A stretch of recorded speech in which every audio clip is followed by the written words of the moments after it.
Preto Podcast, Afroempreendedorismo por afroempreendedores. Salve! Salve! Estamos começando mais uma edição do Preto Podcast, diretamente da Flica. Diretamente de Cachoeira, décima Flica. Eu estou na minha cidade, Thiago Rogério, que é o nosso convidado que está aqui hoje. Eu quero agradecer aos nossos apoiadores. Diz aí, Mohamed, para mim, dá essa moral. Vamos falar aqui, agradecer ao Nelson dos Cabeleireiros, o cara que cuida da gente. Agradecer também a Cozinha da Mari, Casa de Rosa, Realeza, a galera que veste a gente também aí, fortalecendo.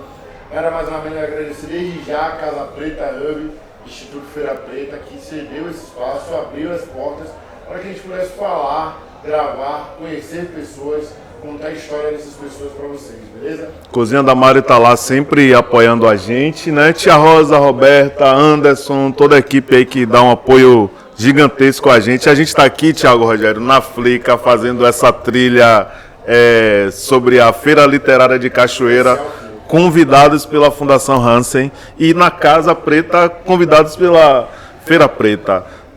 Vamos apresentar aí o nosso convidado? Chega pra cá, Rogério. Thiago Rogério, jornalista, torcedor do Galo e o cara do Vidas Negras e do Projeto Quirino. Eu sou apaixonado, viu, velho? Sou apaixonado pelos seus podcasts. Maneiro, obrigado, gente. Pô, um prazer estar aqui conversando com vocês. É um prazer estar participando. Vamos trocar uma ideia boa aí, nessa terra muito maneira, terra abençoada mesmo de Cachoeira. Obrigado. Quando você fala que minha terra é abençoada, eu fico todo orgulhoso, porque cachoeirano tem um heroísmo, né? Eu já falei de mim, mas aí a gente pergunta, quem é você nessa jogada aí do... Pô, eu sou jornalista, mineiro, você já falou as coisas principais, torcedor do Galo. Trabalho já como jornalista desde 2008, eu acho, e nos últimos 4, 5 anos tenho trabalhado especificamente dentro de uma... Eu já como jornalista trabalhava bastante cobrindo direitos humanos, mas nos últimos anos tenho trabalhado dentro dessa vertente dos direitos humanos com o antirracismo, assim, de uma forma muito forte, assim, em todos os meus projetos, projetos afrocentrados, focados também, sobretudo, na valorização dos saberes negros, das trajetórias negras. São projetos afrocentrados e que são antirracistas, mas que tratam pouco de racismo, assim, que eu acho também uma coisa... Os projetos, eles não tratam muito de dor, assim, eles tratam mais dos sabores, enfim, das mentes. Eu tento fazer coisas mais inspiracionais, apesar de que eles acabam tratando de racismo, porque o racismo faz parte da vivência de todas as pessoas no Brasil, sejam elas brancas ou negras, né? No caso das pessoas brancas, elas se beneficiam do racismo. Sim, eu te acompanho a partir do Vidas Negras. E pra gente montar aqui, quando nós começamos a pensar em vir pra Cachoeira, você foi o top 1 da lista. Porque eu falei, velho, o Thiago Rogério tá em Cachoeira, velho, vamos fazer. O cara que tem um podcast muito bacana, que a gente ouve, e eu vejo muito dos nossos amigos empreendedores que fazem podcast, ou que não fazem, que gostam de ouvir as histórias. Eles vêm e passam. Então eu fiz uma oficina com você, a gente tem 12 meses de gestação para fazer, demorou 12 meses, eu acho. Comprando coisa, pesquisando, e você foi um cara que... foi uma das pessoas que eu achei. Eu acho que foi o único cara negão que estava fazendo uma oficina de podcast. Eu queria conversar com você nessa linha, né, do seu podcast, dos podcasts que você faz, mas desse universo, né, numa feira literária. E a primeira pergunta vai: como é que você se encaixa, como é que você começa nessa história de fazer um podcast, sacou? Sim. Pô, então, eu trabalhava já, na época que eu decidi fazer um podcast, eu estava no Jornal o Globo, trabalhava como repórter de uma coluna diária do Jornal o Globo, que é a coluna do Anselmo Góes, e eu já estava trabalhando há uns 10 anos, mais ou menos, com jornalismo diário. Que eu trabalhei numa rádio primeiro, depois trabalhei no Jornal Estadão, e no Jornal O Globo, e estava já num momento um pouco assim, querendo algo mais de coração, assim, que eu pudesse trabalhar com algo que mexesse mais comigo, assim. E nisso foi uma época que eu comecei a escutar podcasts. Eu escutava o podcast Rapadura Cast, que é do Cinema com Rapadura, que é um grupo de Fortaleza que fala sobre cultura pop, cinema, séries e tal. E aí pensei em fazer algo assim, talvez fazer algum podcast que pudesse... Enfim, por enquanto era só um podcast que eu queria fazer. E aí tive a ideia de fazer, inspirado num podcast que existia, que o New York Times lançou, que chama The Daily, que é um podcast que faz sucesso até hoje, que depois esse podcast foi ser replicado aqui no Brasil na versão do Café da Manhã, do Assunto. Nessa época ainda não existia nenhum desses. Cheguei a apresentar para o Jornal Globo uma proposta de fazer um podcast assim, fiz um plano elaborado lá para eles de como fazer, o que seria necessário e tal. O Jornal Globo não se interessou, continuei trabalhando nas minhas funções normais. E aí um dia fui numa palestra da Conceição Evaristo, a escritora, numa festa literária lá no Rio, e a Conceição falou nessa palestra: ensinam a Revolução Farroupilha nas escolas, mas não a Revolta dos Malês. E eu não tinha aprendido nada sobre a Revolta dos Malês nas escolas. Talvez aqui na Bahia seja um pouco diferente, porque foi aqui a revolta, mas lá em BH eu não aprendi nada, não sabia o que era. Sim. E aí eu falei, vou fazer um podcast, cara, contando essas histórias que eu não aprendi. E aí foi quando eu decidi fazer o Negra Voz, que foi o primeiro podcast que eu fiz, ainda pelo Jornal Globo.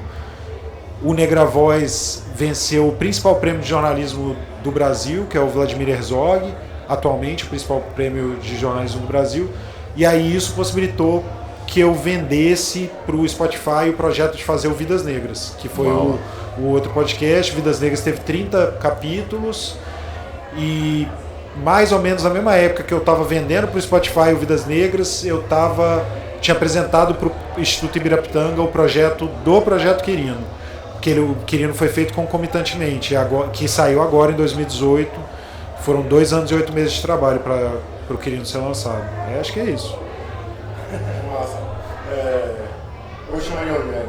Sim. Rogério, o que é que você vê hoje no cenário do podcast para pessoas pretas, né?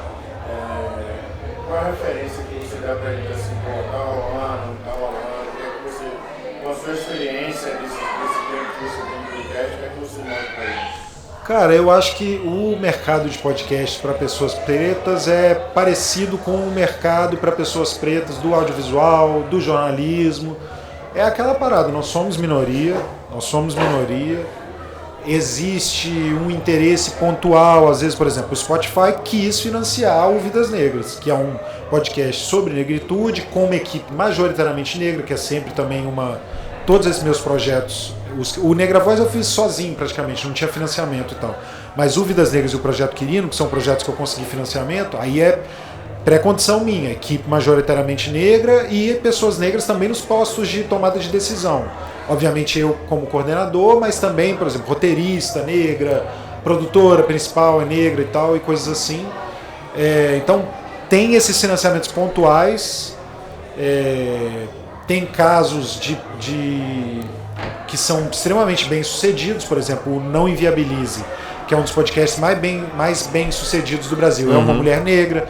O História Preta, que é feita pelo Thiago André, é um podcast extremamente bem sucedido, que o Thiago consegue apoio de publicidade, do mercado. O próprio Angu de Grilo, da Bela Reis e da Flávia Oliveira, também é um podcast que consegue trabalhar com o mercado, com anúncios e tal.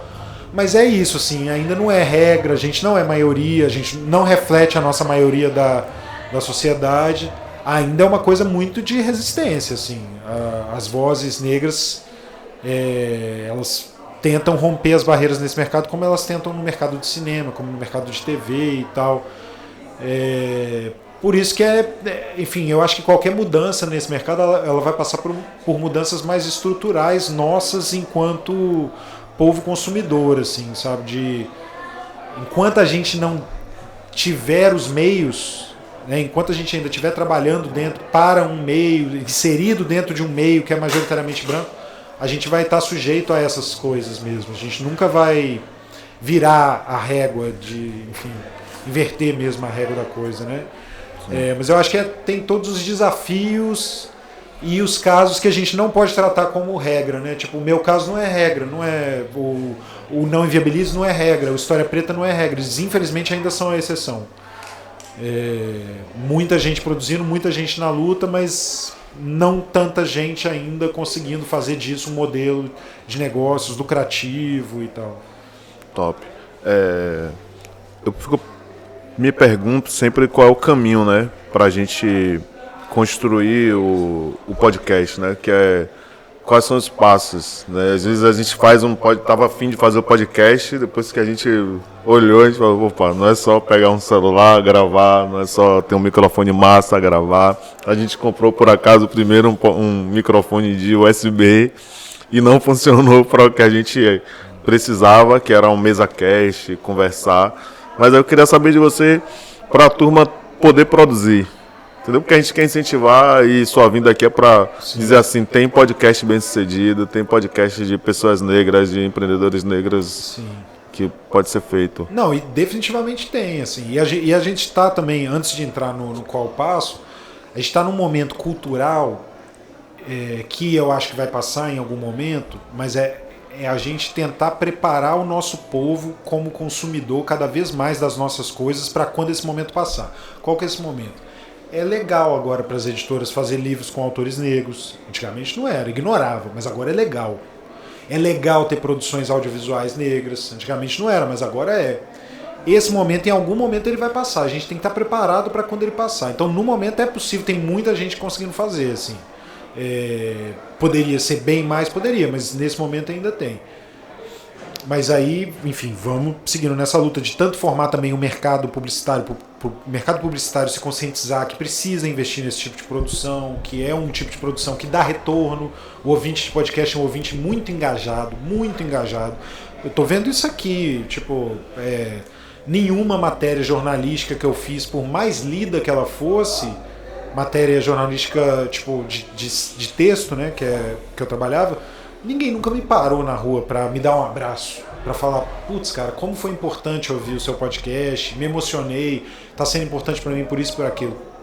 Podcast rola isso, porque... E não só pelo fato de que o Quirino tá sendo um sucesso de audiência e tal, mesmo o Vidas Negras, que tinha menos audiência do que o Quirino, e até o Negra Voz, que tinha menos audiência do que o Vidas Negras, já tinha esse tipo de coisa. Porque podcast, a pessoa se envolve muito.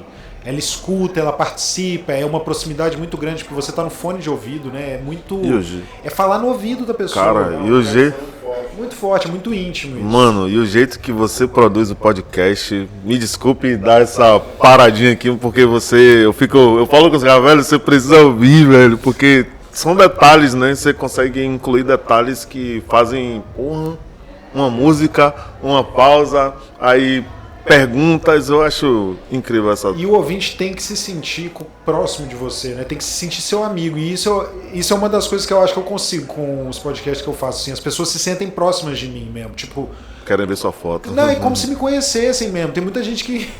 Tem gente, às vezes, que manda mensagem falando ti nas redes sociais. Ti, gente. Enfim...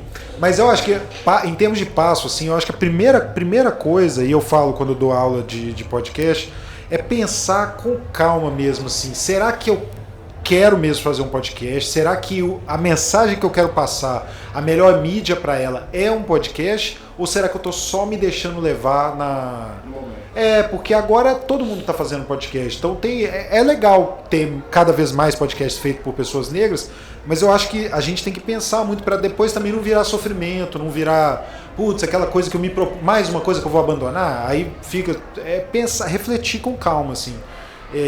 Acho que é o primeiro passo. E depois buscar, acho que treinamentos, podcast é uma mídia que dá muito trabalho para fazer. Mas não é difícil aprender a fazer. Não é difícil aprender a fazer. São muitos detalhes que você tem que sempre levar em consideração, mas não é tipo assim, sacou? Uma faculdade. Você não precisa nem de meses, assim, você aprende, cada vez mais você vai aprendendo, mas é um aprendizado rápido também. Então, buscar essas formas de aprender, existem muitos cursos gratuitos também disponíveis online, então, inicialmente não é algo que precise, que exija gastar muito dinheiro, e dá para começar com ferramentas mais gratuitas, tipo o nosso celular, mais gratuitas, né? Gratuitas como o celular, e aos poucos, quando a coisa for avançando, e aí já ir comprando equipamento e tal. Eu acho que o podcast Não dá para chamar de uma mídia democrática porque requer, enfim, no mínimo um celular e requer acesso à internet e tal, e o Brasil é um país profundamente desigual no acesso à internet, mas é uma mídia mais barata do que, por exemplo, fazer filme, do que fazer vídeo, né? Você está gastando só uma parte, embora que até vocês estejam contemplando também a parte do vídeo. Quer perguntar? Quer comentar? Ele falou, quando você fala de investimento baixo, estou aqui pensando, cara, acho que a gente está alguns passos à frente de algumas pessoas, porque quando a gente decidiu fazer o podcast, a gente vem falar sobre afroempreendedorismo e ouvindo você, né? Eu penso pelo seguinte fato, é nichado demais, é bem fechado, é direcionado. E aí a gente pega pessoas que nunca pararam, acho que, para ouvir o que é negócio. Tem negócio, mas nunca pararam para ouvir o que é negócio. Sim. Então eu parto do ponto que a gente está no caminho certo, pelo menos, né? Sim. De fazer vídeo, trazer pessoas que são importantes para o negócio, pessoas que fazem já negócio, que têm experiência de negócio, para falar para essas pessoas pretas que querem também entender. Sim. É mais ou menos isso. O nicho, mercadologicamente, é muito interessante. Porque a gente, né, pensando em termos de comunicação, quando a gente pensa assim, qual que é a minha audiência pretendida para uma coisa que eu quero fazer? Aí a gente pensa logo, todo mundo, né? Quero falar com todo mundo. Por que você não vai querer falar com todo mundo? Só que isso é uma frase que parece frase de efeito, mas é verdade, assim, quem tenta falar com todo mundo acaba não falando com ninguém.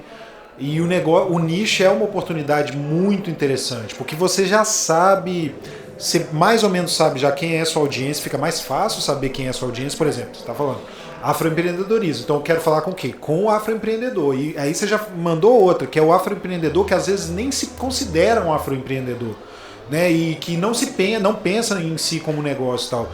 Então isso já te ajuda a formular quem vai ser seu convidado, o que exatamente você vai falar. Por exemplo, essa conversa que eu estou tendo aqui com vocês, das dezenas de conversas que eu já tive sobre o Projeto Quirino, é totalmente diferente de todas as outras. Porque a gente está falando enquanto negócio, visão de mercado, não sei o quê.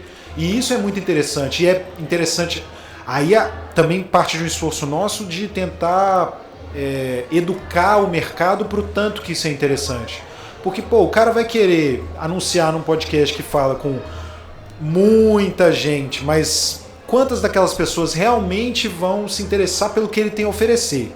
Né? Por exemplo, alguém que trabalhe que fomenta o afroempreendedorismo, quer colocar dinheiro em iniciativas assim. Aí, agora, se você fala no nicho, que você sabe que as pessoas que estão ouvindo ali, elas são engajadas naquilo, elas estão com aquilo, você tem a chance de, 10% de um podcast com menos ouvintes, mas que todo mundo seja engajado, pode ser muito melhor do que 0,0005% de um outro podcast com muita gente ouvindo, né? Nicho é muito interessante mercadologicamente, assim. O desafio e aí como chegar nessas pessoas e fazer elas saberem que o conteúdo existe, que o conteúdo está sendo pensado nelas, mas isso faz parte do nosso desafio como produtor, né? Produtor de conteúdo. Sobre o Vidas Negras, que são os dois produtos que eu acompanho, os seus dois podcasts que eu acompanhei. Vidas Negras não terminei, Projeto Quirino também não. Deixar aí uma falha da pesquisa. Me emocionei muito mesmo ouvindo o Projeto Quirino, já no segundo, acho que eu tô no sexto. E eu queria que você falasse sobre as diferenças, velho. Porque o Projeto Quirino é focadão, né? Falar sobre a escravidão, sobre a história negra não contada, e Vidas Negras é outro perfil. O Vidas Negras é mais focado em personalidades, em perfilar, em biografias. Todo episódio conta a história de, em média, 2 pessoas diferentes. Uma pessoa do nosso passado, que pode ser, por exemplo, Milton Santos, pode ser Mãe Beata de Iemanjá, que é daqui, de Cachoeira, pode ser Carolina Maria de Jesus, pode ser, enfim... E a outra pessoa é mais contemporânea. Então, uma Eliana Alves Cruz, Lázaro Ramos, e sempre as pessoas que ainda estão entre nós, que estão nesse plano, que estão vivas, é sempre por meio da entrevista delas. Carlinhos Brown, Margarete Menezes e tal.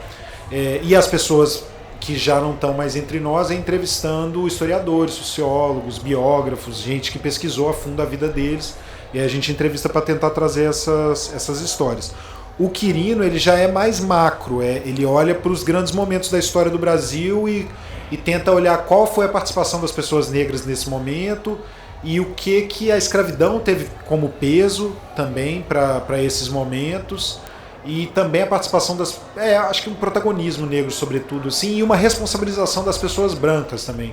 Porque eu acho que isso acontece pouco na história que a gente costuma consumir, né? Por exemplo, quando se fala de escravidão, se fala muito do escravizado, né? Do escravizado sofrendo tortura, mas pouco se fala de quem escravizava, quem se beneficiou daquilo. De toda essa riqueza que foi construída e que as pessoas usufruem até hoje dessa riqueza, como se a escravidão não fosse uma escolha também, que aquelas pessoas faziam. Eu vou escravizar, a pessoa decidia isso. Num momento, em muitos momentos da nossa história, em que outros países já estavam abolindo a escravidão, mesmo aqui no Brasil havia já muitas pessoas com ideais abolicionistas e essa galera decidia reiterar a opção pela escravização. Então acho que são essas duas diferenças em termos de formatação, assim, mas em termos de vulto, o Vidas Negras ele envolveu muita pesquisa, mas era uma pesquisa feita praticamente por mim e mais 2 pessoas. Assim. O Quirino é maior nesse sentido. Ele teve a primeira fase do Quirino é 1 ano inteiro só de pesquisa, feito por um historiador, um outro jornalista, eu coordenando o projeto e fazendo pesquisa adicional e uma consultora em história. O primeiro ano é só pesquisa, para depois a gente começar a gravar. E aí quando grava, pesquisa mais e tal. Então o Quirino é mais robusto também, mas é um produto mais bem acabado, com mais densidade, assim, embora a gente se orgulhe muito do Vidas Negras também. Quirino, você vai no lugar, eu ouço a ambiência dos lugares, andando, o mar, coisas dos lugares. Eu fiquei bem emocionado. Você me apresentou, teve 2 coisas que foi legal já do Quirino, que foi a história dos Breves. Não tinha noção que os irmãos Breves eram os escravistas e tal, que tinha aquela história toda, que eles dão um golpe do golpe, o primeiro golpe nosso, posso dizer assim, e Manuel Quirino, sacou? Que eu acho que aí você fala que dá o nome ao projeto, porque ele é um cara potencial, né? Ele fala da culinária baiana, foi vereador, foi sindicalista, muito bala, que é um programa de rádio que me informou coisas numa tarde e eu chorei por causa daquilo. Coisa muito bacana, muito bacana. Digo pra vocês, você fala, história dos Breves, pegou pesado mesmo. Eu falei, rapaz, podcast pegou nesse lugar meu aqui. Como é que eu tô falando isso, mas eu quero saber sobre como é que você pode me ajudar a fazer um podcast virar negócio? O que a gente pode ter de números? Com quem que a gente pode conversar? Quais são as possibilidades? O que você vê para um empreendedor trabalhar, ou quem tem um podcast, como é que pode ajudar a sustentar? Fora as iniciativas que a gente sabe, né, de governo, de alguma empresa. Sim. Podcasts têm diferentes formas de financiamento, né, hoje em dia. Uma, por exemplo, é o financiamento coletivo. Muitos podcasts têm financiamentos coletivos que funcionam como um pouco assinaturas, assim. A pessoa gosta daquele podcast, ela quer manter aquele podcast, ela dá um valor mensal e aí ela pode ser recompensada ou com o fato de saber que ela está ajudando a manter aquele podcast ou coisas extras, né? Por exemplo, História Preta faz muito bem isso. Eles mandam uma newsletter exclusiva para quem é ouvinte com conteúdo adicional, que a pessoa vai para além do episódio. E também participa de um grupo do Telegram com o próprio historiador, que chama Thiago também, com o próprio apresentador, que é o Thiago André, que também que é historiador. Eu não sou historiador, sou jornalista. Essa é uma forma. Uma outra forma é o mercado, publicitário, né? Inserção publicitária. Isso ainda é muito incipiente no Brasil, mas está cada vez mais nascendo, então procurar empresas que possam apoiar mesmo. Então, por exemplo, um podcast sobre afroempreendedorismo.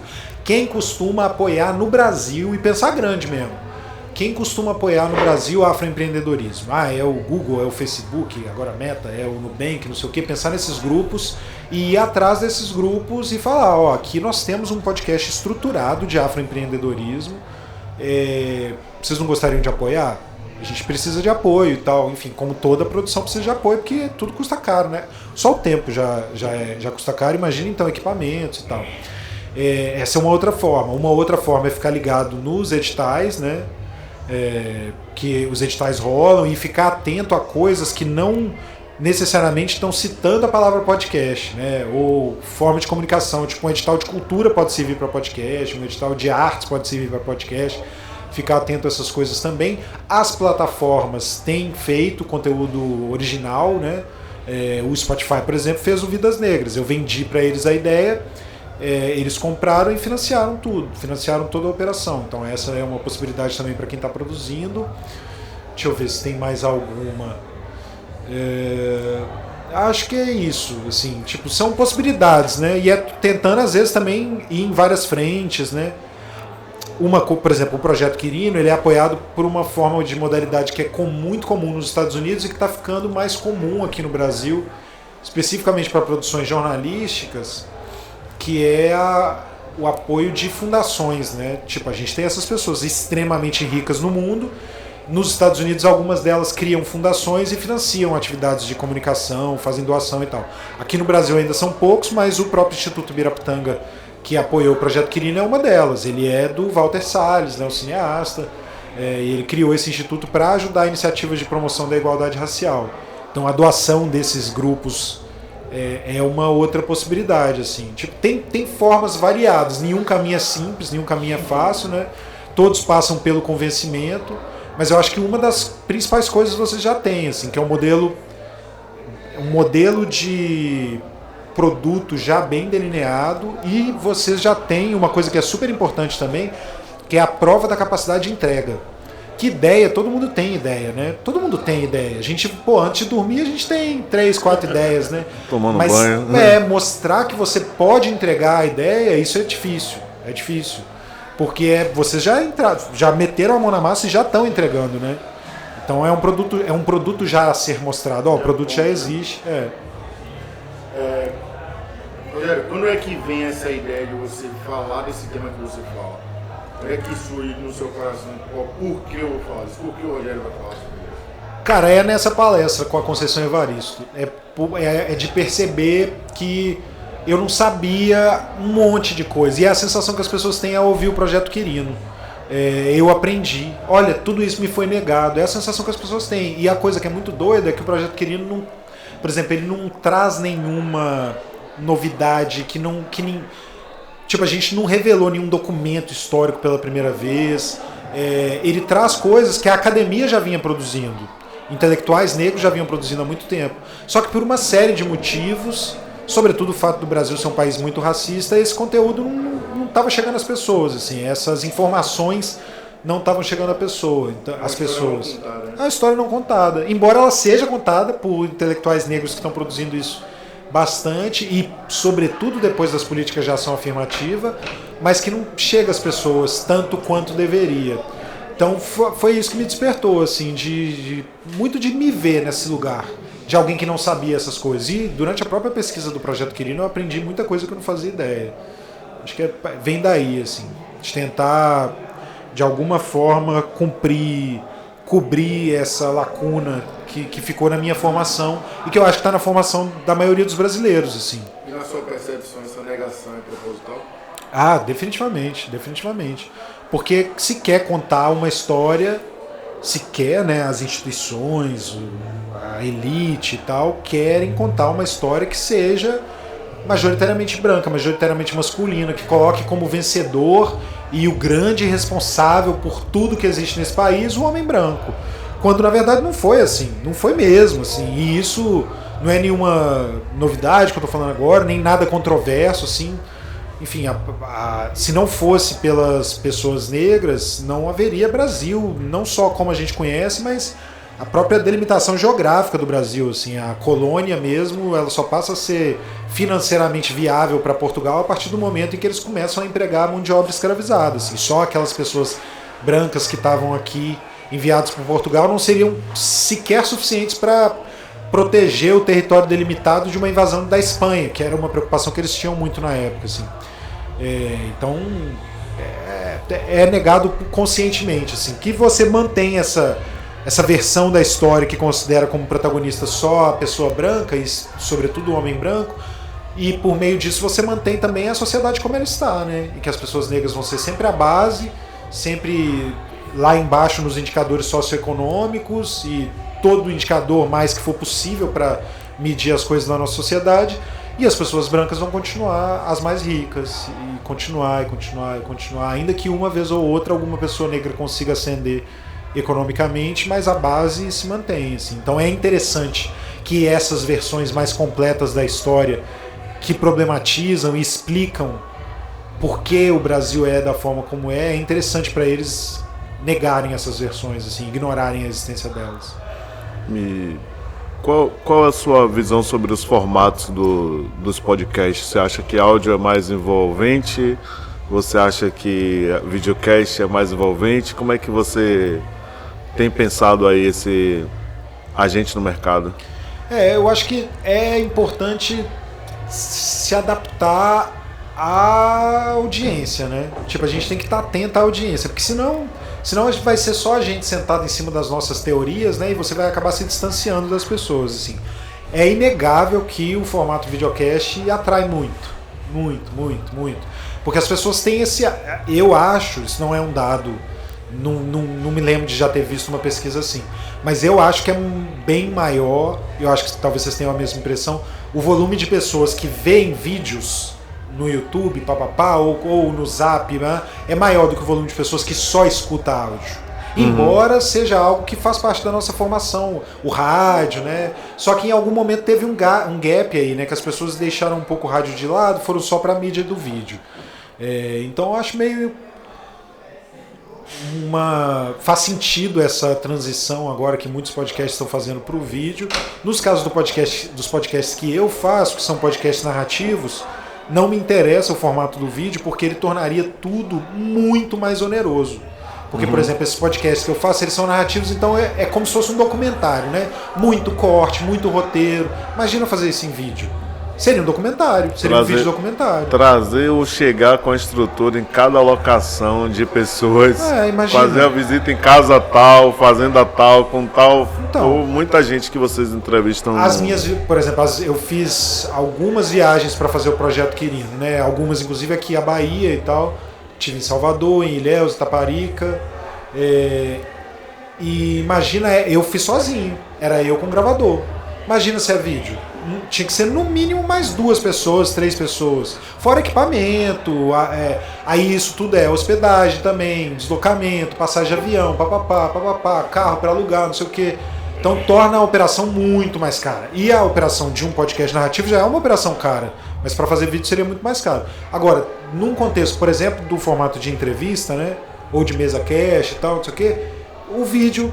estando disponível, sendo uma possibilidade financeira, inclusive arcar com as câmeras e tal, é super interessante, porque já fica mais simples, né? Você faz um investimento, se bem que ainda tem um investimento necessário sempre de armazenamento, né? Vídeo é muito mais pesado, você fazer backup de tudo e tal, mas eu acho que faz super sentido, assim. Qual a história mais marcante para você, assim, de viagem que você pode contar, de ida, de bate-papo que você fez, que você...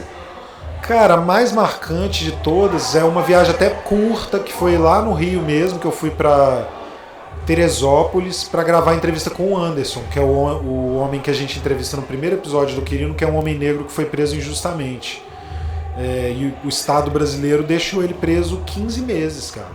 15 meses por uma parada que ele não fez, que os policiais montaram a cena lá para ele ter um dito reconhecimento fotográfico.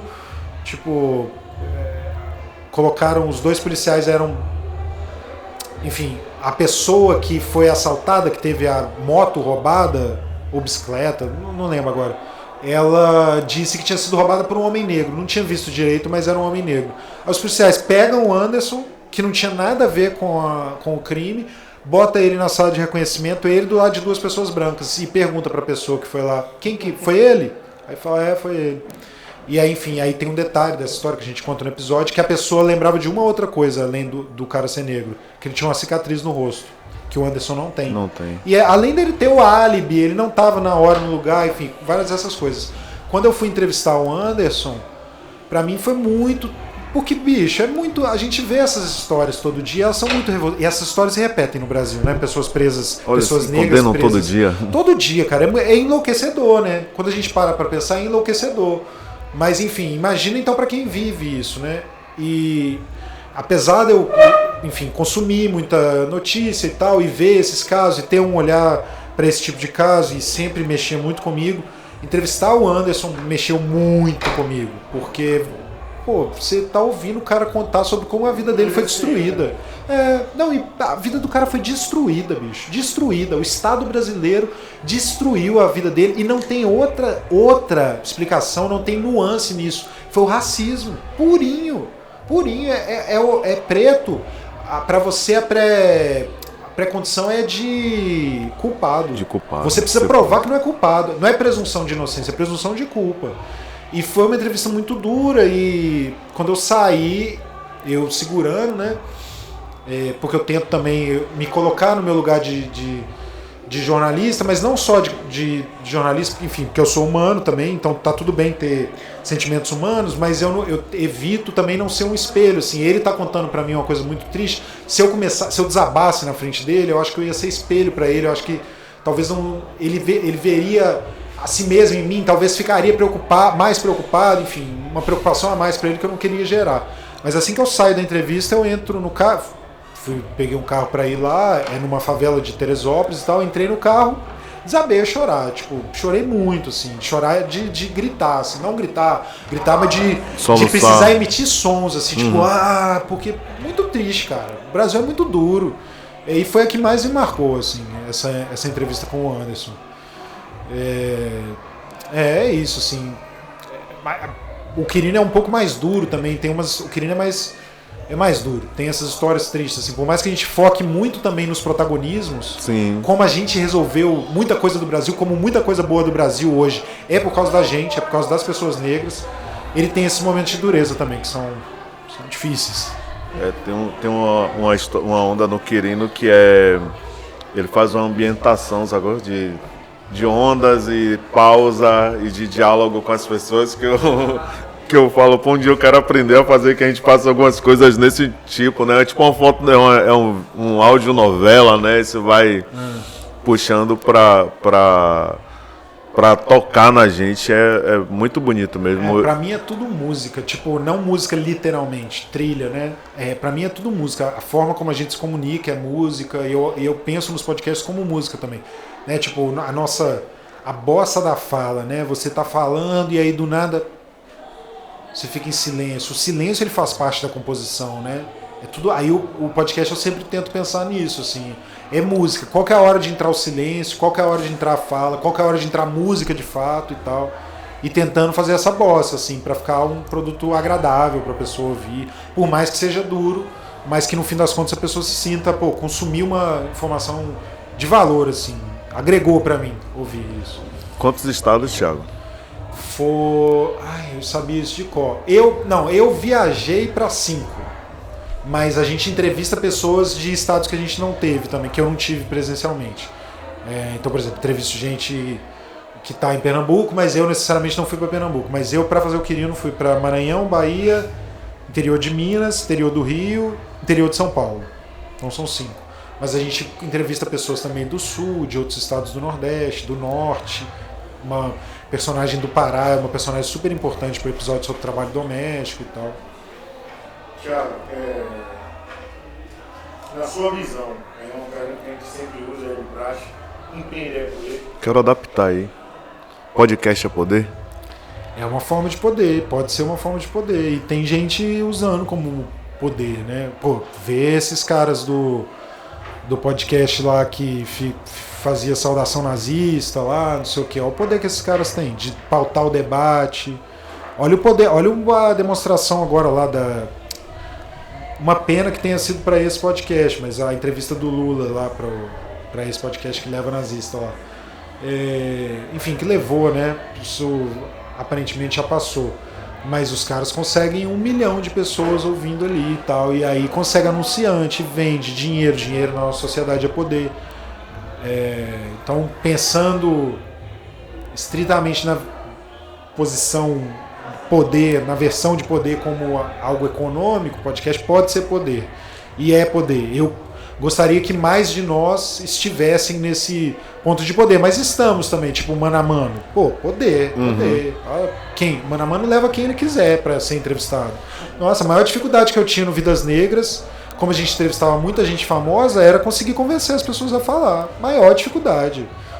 Meu sonho era entrevistar um monte de gente que não conseguiu, porque a pessoa não tinha tempo, às vezes nem respondia. O mano a mano consegue levar quem ele quiser. Quem não vai querer falar com o Mano Brown? Agora, quanto tempo? Isso é um negócio legal do podcast também, né? Vocês imaginam o Mano Brown tendo aquele espaço na TV Globo? Para ter um programa, tipo... Agora, talvez a TV Globo imagine, porque existiu o podcast. O quanto iria reverberar na nossa sociedade. E tipo, não é o padrão que a TV teria. Pô, é um cara falando de negritude, o cara primeiro falando do que ele quiser. Ele fala do que ele quiser. Tem dia que ele quer falar de negritude, tem dia que ele quer falar de dinheiro, tem dia que ele quer... Pô, o que ele quiser, tem dia que ele quer falar de música, ele tá falando do que ele quiser. Na TV aberta não tem espaço para isso, é uma coisa muito fechada e tal, não sei o quê. Mas o Mano a Mano é um exemplo de poder, de podcast com poder na mão de pessoas pretas. E ali também, não só o Mano a Mano como frente, né, mas pô, a empresária dele, uma mulher preta, a própria Semaia, que está com ele, uma jornalista preta. Então, podcast pode ser poder, assim. Mas é essa coisa muito doida, né? Tipo, a lógica capitalista é muito cruel, né? Então, eu fico também sempre muito receoso, assim, da gente... Enfim, a gente é moído pelas engrenagens, né? Mas tentar fazer isso de forma menos cruel, talvez. Enquanto perspectiva, como é que você vê o cenário futuro? De podcast? Eu acho que a gente tem um desafio que é conseguir... Eu já falei algumas vezes, mas é conseguir convencer o mercado, cara, publicitário. O mercado publicitário precisa embarcar mais nisso, assim, porque ele está em outras mídias, ele está na TV, ele está na internet e tal. Ele precisa entrar para que as coisas fiquem mais sustentáveis mesmo, porque hoje o mercado de podcasts brasileiros ainda está muito dependente das plataformas fazendo as suas produções originais, né? Um original Spotify, um original Globoplay e tal. E eu temo que em algum momento isso vai passar. Aliás, temo não, acho que vai passar. E aí, quando isso acontecer, a gente tem que estar mais ou menos preparado, né? Por exemplo, agora a gente está gravando numa semana em que o Twitter demitiu seus funcionários no Brasil, 150 pessoas. Aí é do nada que isso acontece. Que é isso, essas grandes corporações, elas tomam decisões assim. Chega numa hora, não vale mais a pena, não faz mais sentido investir em conteúdo nacional. Corta de uma hora para outra. E aí, como é que a gente sobrevive depois disso? Então acho que um caminho é o mercado e ir se fortalecendo também enquanto comunidade, tentando conseguir cada vez mais pessoas se interessando pela mídia podcast, né? Quem faz podcast, os podcasts não são... Isso é muito interessante, os podcasts não são concorrentes.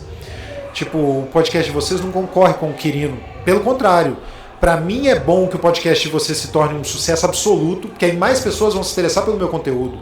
Para vocês é bom que o Quirino seja um sucesso, porque mais pessoas vão se interessar pelo de vocês.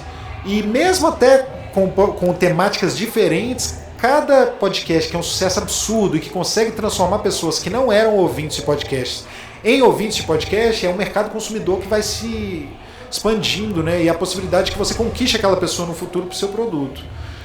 Mas eu vejo como um cenário de desafio, assim, incertezas. E um outro cuidado que eu acho que a gente tem que ter é de não deixar as coisas ficarem pasteurizadas. Porque existe um tipo de podcast que é o tipo que faz sucesso. Aliás, existem dois tipos hoje em dia. Que é o podcast de crimes reais, true crime, e o podcast de celebridades entrevistando celebridades. E se nos Estados Unidos, quando você pega lá a lista dos podcasts mais ouvidos, só tem esses dois tipos. Não tem podcast de qualquer outra coisa. Sim. Não tem. E se aqui no Brasil a gente já está caminhando para isso, mas se a gente só for caminhando para isso, aí os olhos do mercado publicitário vão estar só para isso, os da plataforma vão estar só para isso. E podcast como o de vocês e o meu, eles não vão existir. Nunca vão existir. Aí vai ter o podcast de gente negra? Vai, se falar de crime ou se for celebridade entrevistando celebridade. Que óbvio que pode existir e tal, tem gente que gosta e faz sentido que exista porque tem gente que gosta. Mas eu tenho receio da gente estar caminhando para um funil, assim, sabe? De não existir outra coisa. Da gente não conseguir, não ver possibilidade de existência de outra coisa, assim. Então é algo a se observar e ficar atento, eu acho. Eu tenho duas perguntas aqui. A gente está chegando no final dos fins do dia e da nossa conversa, que é quem você gostaria de entrevistar, que você acha que pode trocar uma ideia bacana aí no seu projeto. Qual é o próximo projeto? Dá o spoiler pra gente aí. Cara, quem que eu gostaria de entrevistar que eu nunca entrevistei? Pô, o Mano Brown eu gostaria de entrevistar, nunca entrevistei. Já chamei, não consegui. Emicida, já chamei, não consegui. O Djonga. Olha aí, galera. Pois são pessoas que eu gostaria de entrevistar. Glória Maria, muita vontade de entrevistar a Glória Maria. Também foi por pouco, eu acho que a gente não conseguiu a Glória Maria. Chegamos a quase, mas aí no fim ela estava sem agenda. Quem mais que eu gostaria de entrevistar? A Isa, a Ludmilla. Acho elas pessoas interessantíssimas assim que eu gostaria de entrevistar. Aqui pensando em pessoas famosas e tal, que eu já tentei e não consegui. De futuro, o Projeto Quirino vai virar livro. Vai ser meu foco assim, no próximo. Eu estou trabalhando agora na Rádio Novelo, que é uma produtora de podcasts, e estou ajudando eles a fazerem os podcasts que eles estão fazendo, os novos podcasts e tal. Não vou fazer nada autoral, por enquanto. Porque é muito cansativo fazer. O Quirino agora teve um período esse ano que eu fiquei 14 semanas seguidas, trabalhando todos os dias, inclusive sábado e domingo, mais de 12 horas por dia. Tipo, por 14 semanas. Caramba. Sem ter um domingo, sem ter um sábado, e todo dia mais de 12 horas por dia. E eu não romantizo o trabalho e tal, mas foi o que a gente precisava fazer, assim. E ninguém na equipe teve que fazer isso, só eu tive, assim. Porque eu também não admitiria que alguém da equipe precisasse passar por isso, assim. Pô, eu que tava guiando essa bagaça, eu que me ferro. Mas agora eu não quero fazer nada autoral por enquanto em áudio, mas algo autoral que eu vou fazer é o livro do Projeto Quirino. Ele vai virar livro, a gente vai anunciar em breve qual é a editora e qual o projeto e tal. E o Quirino... Enfim, eu tenho uma vontade muito grande nossa, que vai naturalmente acontecer também, de levá-lo para a sala de aula de uma forma já formatada para a sala de aula. Porque hoje tem muito professor usando o podcast em sala de aula, mas ainda é um podcast que não foi feito exatamente para a sala de aula, né? Eu tinha essa vontade, mas eu acho que dá para formular de uma forma que converse ainda melhor com o aluno, com a didática de ensino de história e tal, e de outros temas também, né, para formular discussões. Então vai ser uma grande preocupação próxima, assim, como levar o Quirino para a sala de aula de uma forma já com o formato de sala de aula, assim, para ser a melhor forma possível. Acho que seriam esses projetos, mas no próximo ano totalmente dedicado ao livro, assim, que a gente espera terminar no primeiro semestre do ano que vem. Que massa, eu quero te agradecer, Thiago, pelas oportunidades, esse bate-papo aqui da Flica e da Casa Preta Hub, batendo esse papo falando sobre o podcast. Direto de Cachoeira, pedir a você que está assistindo aqui que se inscreva no nosso canal do YouTube, @PretoPodcast, né? YouTube, Preto Podcast, PODE de poder, Preto de poder. Se inscreve aí no Instagram também, porque a gente tem a necessidade de ter essa turma seguindo a gente. Thiago, por favor, suas redes sociais aí. As minhas redes são @Thiago Rogério, Thiago sem H, Rogério sem I. E eu deixo o convite para quem não conhece o Projeto Quirino para entrar no site. Todos os episódios estão lá disponíveis. Dá para ouvir direto pelo site, então não precisa ser por nenhum aplicativo. Se não tiver nenhum aplicativo, estão no YouTube também. E para deficientes auditivos tem a transcrição também de todos os episódios. Então dá para ler, esse conteúdo está acessível de todas as formas possíveis, assim. Mas é isso, pô, obrigado pelo convite, foi um prazer. Tá sendo um prazer estar aqui na Flica, a gente já trocou muita ideia ontem e trocar esse papo aqui foi bem especial. Obrigado, gente. Agradecer à Fundação Hansen, que é quem nos convidou para vir para a Flica, 10 anos da Flica, afroempreendedorismo por afroempreendedores. Tamo junto.